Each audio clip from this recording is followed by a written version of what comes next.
Bom, sabe aquela etapa que mais elimina candidatos na jornada para a maior universidade do país? Nossa, a temida barreira invisível. Exatamente, porque não é a prova de física da primeira fase, não é a redação super complexa, é literalmente um muro invisível, sabe? Construído puramente com burocracia. Custa R$ 228 e tem um relógio que para, assim, impiedosamente ao meio-dia de uma quarta-feira de julho. Pois é. E milhares de talentos acabam sendo reprovados antes mesmo de ter a chance de segurar uma caneta, né? É aquela barreira silenciosa que não aparece nos guias de estudo, mas que define quem vai sentar na sala de prova. É chocante pensar nisso. Mas bom, hoje é dia 12 de maio de 2026. A engrenagem para o vestibular FUVEST 2027 acabou de entrar em movimento, né? Já tá rodando. Tá rodando. E as regras do jogo estão todas na mesa, direto do documento oficial. Então a nossa análise aprofundada de hoje tem uma missão bem clara, que é tipo traduzir esse edital. O edital de isenção e redução de taxa da USP acabou de sair e a gente quer destrinchar cada linha. Isso. Para garantir que ninguém fique de fora por desinformação, né? Sim, desinformação financeira ou perdeu o prazo que abriu ontem. Para quem acompanha a nossa jornada aqui, a gente precisa primeiro entender a anatomia desse muro, sabe? Eu fico me perguntando por que a largada já começa com uma cobrança financeira tão pesada. Olha, para entender esse peso inicial, a gente precisa olhar um pouco para a logística da coisa e para o impacto social, claro. Porque realizar um exame para dezenas de milhares de pessoas exige uma infraestrutura colossal. Imagino, os custos devem ser absurdos. Exato. Tem custo de impressão, segurança, aluguel de espaço, contratação de fiscal. A taxa de inscrição existe justamente para financiar essa operação. Mas, num país com a desigualdade que a gente tem no Brasil, repassar esse custo 100% para o candidato cria uma fratura enorme no sistema educacional. Com certeza. Então, a política de isenção não é tipo um favor da universidade, sabe? Ela é uma ferramenta estrutural. É a única coisa que impede que o vestibular vire um clube de acesso exclusivo para quem tem muito dinheiro. E é justamente o tamanho dessa taxa que assusta logo de cara, né? Porque o valor integral sofreu um reajuste para o vestibular 2027. Ele passou de R$ 211 na edição passada para R$ 228 agora. R$ 17 de aumento. Isso, R$ 17 a mais. E se a gente parar para pensar, tipo, de forma pragmática mesmo, o candidato médio, ele não aposta todas as fichas em uma prova só. A galera tenta um combo, né? Sim, a pessoa faz Enem, faz Unicamp. Faz Unesp, faz prova de outros estados. E quando você soma esse combo todo de vestibulares, essa barreira financeira deixa de ser só uma taxa chata. Ela vira o equivalente a um aluguel ou, sei lá, a compra do supermercado no mês de muitas famílias. Sem a menor dúvida. Esse custo acumulado de ser um vestibulando criou uma exclusão por exaustão financeira mesmo. E é justamente por reconhecer a gravidade desse gargalo que o processo começa tão cedo. Isso me chama muita atenção na linha do tempo, porque a primeira fase da FUVEST acontece só no meio de novembro. Mas os pedidos de isenção já começaram agora, ontem, no dia 11 de maio. Por que antecipar 6 meses assim? É que a antecipação existe porque o volume de dados para processar é monumental. Ah, entendi. Muita papelada. Muita. A fundação que organiza a prova tem que receber, cruzar, auditar milhares de comprovantes. Conta de luz, recibo de aluguel, histórico escolar. Isso não dá para ser feito às vésperas da prova, sabe? Nossa, não, ia travar o sistema inteiro. Exatamente. A engrenagem de checagem socioeconômica precisa rodar com muita calma para garantir que, quando o período oficial de inscrições abrir de verdade, a questão financeira já esteja pacificada. O sistema precisa ter certeza absoluta de quem paga e quem não paga antes de alocar recursos de logística. Faz todo sentido. Mas aí a gente entra num detalhe perigosíssimo desse calendário antecipado. Porque o prazo final para pedir a isenção ou a redução vai até o dia 10 de julho de 2026. Mas não é até o fim do dia, né? É até o meio-dia, tipo, exatamente às 12 horas. O pico de acessos. Isso evita que os servidores caiam de madrugada, sabe? Quando não tem suporte técnico adequado para resolver. Entendi a lógica de TI.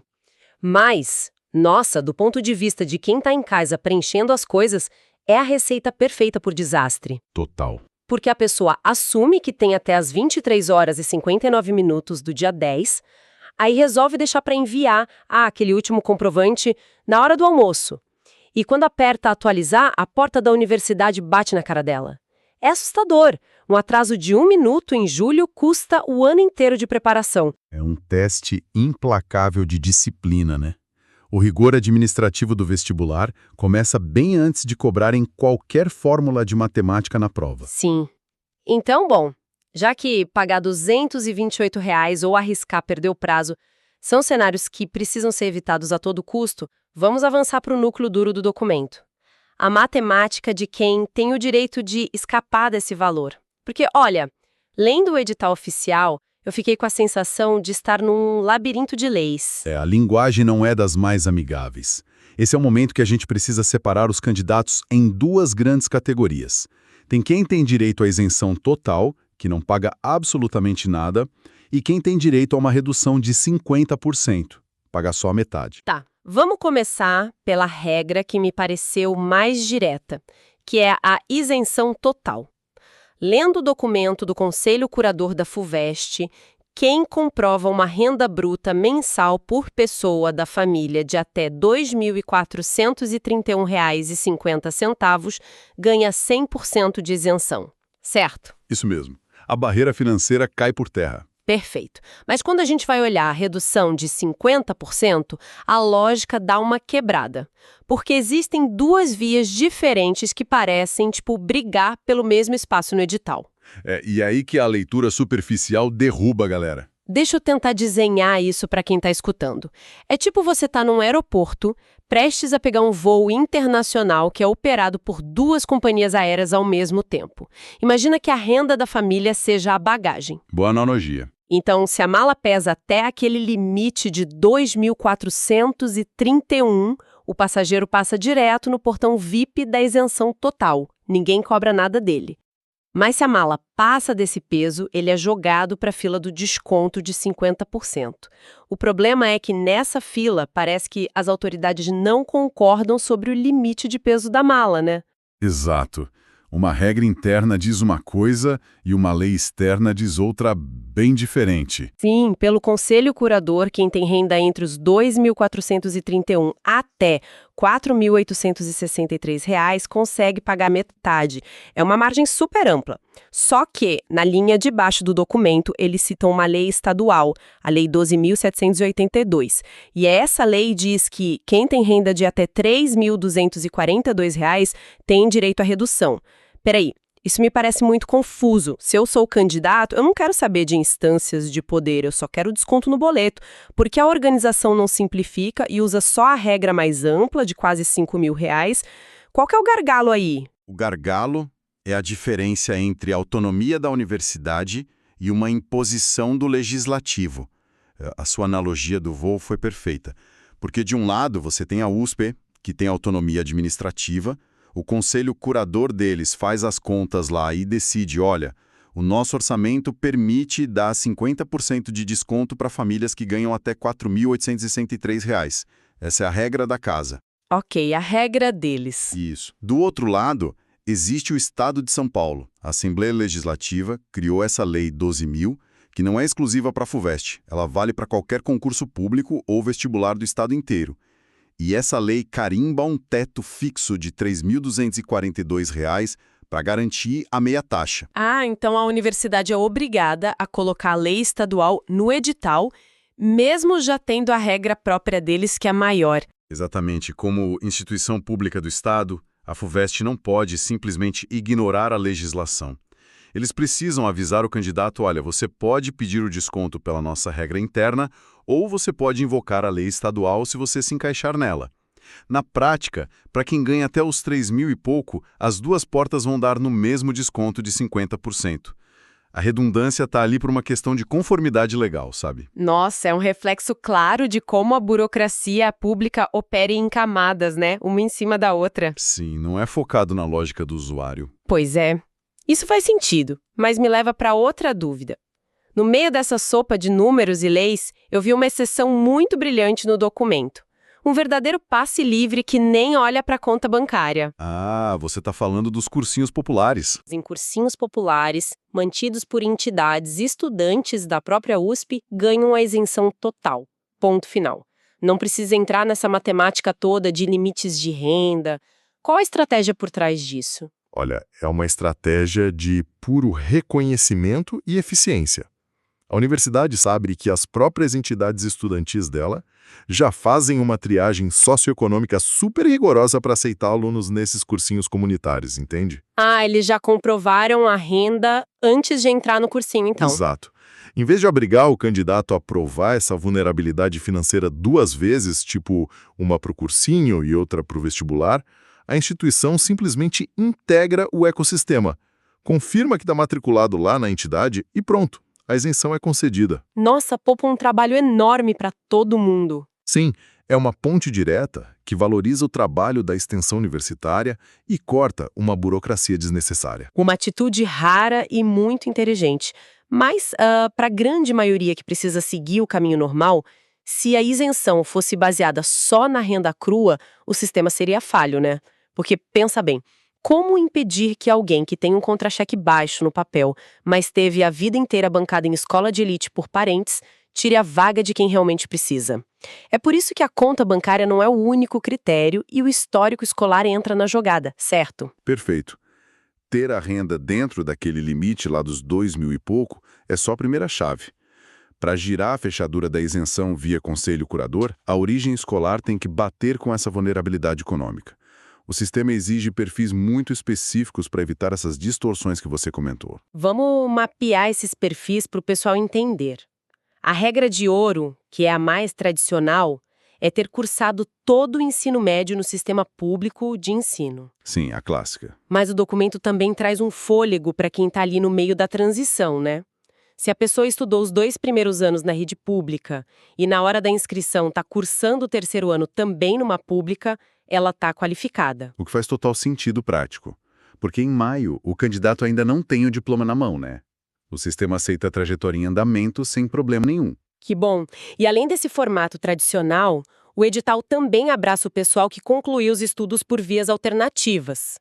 Quem pegou o certificado pelo Enem ou pelo Enseja, que é aquele exame nacional de jovens e adultos, também tem o passaporte carimbado para pedir a isenção. Esse mesmo.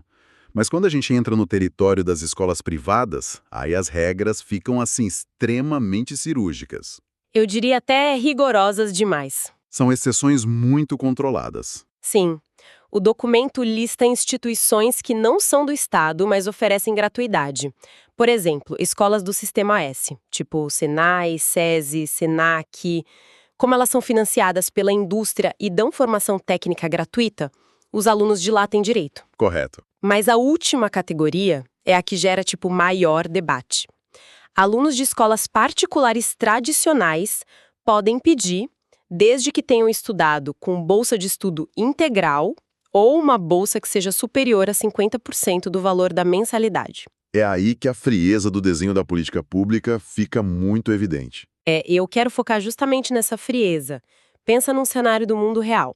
Uma família que ganha muito pouco. A renda é meio salário mínimo. Eles estão absolutamente dentro do critério da extrema necessidade. Mas, por muito mérito, ou sorte mesmo, o candidato consegue uma bolsa de 40% numa escola particular. Sei. E a família faz de tudo para pagar. Exato. Com um sacrifício inimaginável, raspa o teto para pagar os outros 60% da mensalidade, achando que isso vai salvar o futuro do filho. Pelas regras que a gente está vendo, que pedem uma bolsa superior a 50%, essa pessoa cai num limbo absurdo. Ela comprova a pobreza, mas o esforço de ter estudado numa particular bloqueia a isenção pelo conselho curador. Não é muito contraditório punir esse esforço? Olha, é uma frustração imensa para quem vive isso na pele. Do ponto de vista do indivíduo, claro, soa como uma punição muito injusta. Mas quando a gente conecta isso com a lógica macro da administração do dinheiro público, a justificativa aparece. Como assim? A universidade tem um orçamento bem apertado e limitado para bancar esse subsídio, sabe? Se a linha de corte da bolsa não for rígida, o sistema corre o risco de acabar financiando indiretamente algumas famílias que, mesmo alegando uma renda menor, têm um lastro oculto ali para bancar a mensalidade cara. O cobertor é curto, né? Muito curto. Então, ao fixar o sarrafo lá em bolsas acima de 50%, a instituição tenta garantir que o dinheiro da isenção vá única e exclusivamente para aquele extrato de altíssima vulnerabilidade. Aquele perfil onde estudar no ensino privado só foi possível porque foi quase de graça. É cruel com quem fica no limite da regra. Mas é uma aresta necessária para proteger a maioria. Faz sentido olhando pelo lado do orçamento, mas é duro. E é justamente para não esbarrar nessas arestas no escuro que ler o documento é fundamental. A pessoa precisa saber de antemão se o papel da bolsa bate com a regra para não depositar esperança num pedido que o sistema, assim, já está programado para rejeitar. Com certeza, tem que ler com atenção. E, bom, falando em ser rejeitado, a gente entra na fase seguinte. O que acontece depois daquele dia 10 de julho, quando o relógio bate meio-dia e o sistema trava? Aí começa a fase de processamento interno deles e a de pura ansiedade para quem fica aguardando, né? Nossa, uma ansiedade com data marcada para acabar, porque os resultados vão sair a partir das 12 horas do dia 3 de agosto e, como quase tudo nessa prova, a janela para você reagir é minúscula. Bem apertada. Se o pedido for negado e a pessoa tiver certeza de que mandou os documentos certos, ela tem o direito de contestar. O recurso vai do dia 3 de agosto até, adivinha? Às 12 horas do dia 7 de agosto. São os 4 dias. Piscou, perdeu a chance de reverter a decisão. Tem que ser rápido. Rápido e atento. A decisão final mesmo, depois deles olharem os recursos, sai no dia 17 de agosto. O martelo é batido aí. Mas olha, quem está escutando precisa prestar muita atenção agora. Porque a gente tem que falar sobre o que eu acho que é a maior armadilha psicológica de todas. A confusão clássica entre ganhar o passe e entrar em campo. Exato. Ter o pedido de isenção ou de redução aprovado lá no dia 17 de agosto não significa que você está inscrito no vestibular. Gente, repito, a isenção é só a autorização oficial para não pagar o boleto. A inscrição obrigatória para fazer a prova é um processo totalmente diferente, que rola depois, entre os dias 17 de agosto e 9 de outubro. Nossa, isso derruba candidato todo ano, sem falhar. Imagina a tragédia. A pessoa entra no site, vê a isenção aprovada, comemora que economizou os R$ 228 e aí, com aquela falsa sensação de dever cumprido, simplesmente esquece de voltar lá no site em setembro para se inscrever de verdade. É triste demais, mas acontece. O candidato vence a batalha do dinheiro, vence a burocracia dos comprovantes todos e tropeça sozinho no último degrau por uma confusão conceitual boba, sabe? Uma falha de atenção. Sim. É fundamental entender que o processo burocrático e a inscrição para a prova são trilhos paralelos. Eles só se encontram se o candidato for lá e fizer a ação manual de se inscrever. O foco e a organização precisam ficar no máximo, até porque o tempo entre confirmar a inscrição em outubro e sentar na cadeira para fazer a prova é muito, muito curto. O choto de realidade vem forte. A primeira fase já está marcada para o dia 15 de novembro e a segunda fase vem colada, nos dias 13 e 14 de dezembro. A ponte que liga o fim da papelada e o início da prova teórica mal dá tempo para respirar. O relógio que contava os dias para mandar o recibo de luz, agora é o relógio que conta os dias para revisar a matéria. Resolver essa parte financeira no meio do ano é o que garante que a cabeça fique 100% focada no conteúdo lá na reta final. Verdade. E já que o foco precisa ir, inevitavelmente, para a preparação técnica e teórica, ter as ferramentas certas faz toda a diferença nessa corrida, né? Se você é estudante e quer se preparar de verdade, entra agora em medcoub.com.br, baixa o app e aproveita o maior banco de questões do Brasil, com provas anteriores de todas as instituições, questões comentadas, resumos práticos, aulas completas e flashcard pronto para revisar onde quiser. Isso é essencial. É o tipo de revisão estruturada que transforma toda aquela ansiedade dos dias de prova em confiança pura. Chegar lá em novembro sabendo que o boleto sumiu em julho, a inscrição está certinha desde agosto e o conteúdo está na ponta da língua. É o cenário perfeito. Bom, fazendo aquele resumão rápido para amarrar tudo que a gente explorou aqui. O motor da FUVEST 2027 já está rodando, a taxa subiu para R$ 228, O prazo de isenção ou desconto já está aberto e a linha de chegada fatal é dia 10 de julho, rigorosamente ao meio-dia. E não dá para dar mole com isso. Não mesmo. A gente decifrou aqui que as regras exigem cruzar a renda com a origem da escola, detalhamos as faixas de isenção e aqueles descontos conflitantes de 50%. E, claro, deixamos aquele alerta piscando vermelho: ganhar a isenção não te inscreve na prova. A inscrição tem que ser feita depois, a partir do dia 17 de agosto. Excelente resumo. E olha, quando a gente entende e domina essas regras, o edital deixa de ser um muro na nossa frente e vira uma porta aberta. Mas, vendo essa complexidade toda, com lei estadual, sobrepondo regra de conselho, essa checagem toda manual de histórico escolar, eu fico com uma provocação na cabeça sobre o futuro. Qual seria? Tô curiosa. A gente vive numa era de inteligência de dados, certo? Certo. O Brasil já tem umas bases governamentais gigantes. O CadÚnico, por exemplo, sabe a renda e o nível de vulnerabilidade da maioria das famílias quase em tempo real. O Ministério da Educação tem o histórico de cada aluno da escola pública do país. Fica a reflexão: será que, num futuro não tão distante, essas instituições de ponta não poderiam integrar os sistemas deles direto com os bancos de dados do governo? Nossa, seria um sonho. Imagina só, a pessoa digita o CPF para se inscrever e o sistema em milissegundos já cruza a renda e o histórico escolar, liberando a isenção automaticamente. Meu Deus, adeus enviar PDF de conta de luz. Exatamente.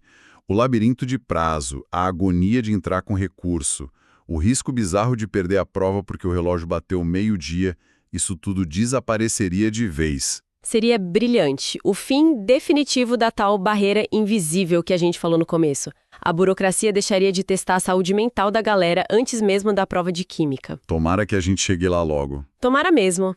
Bom, é um pensamento excelente para fechar o nosso bate-papo. Fica o convite para quem acompanha a gente mergulhar nos canais da universidade e ler o documento oficial completo para conferir cada detalhe. O cronômetro já está girando, pessoal! É isso aí, boa sorte na papelada e nos estudos. Agradeço demais pela companhia na nossa análise aprofundada de hoje, um planejamento de muito sucesso para quem vai encarar essa jornada, e a gente se vê na próxima.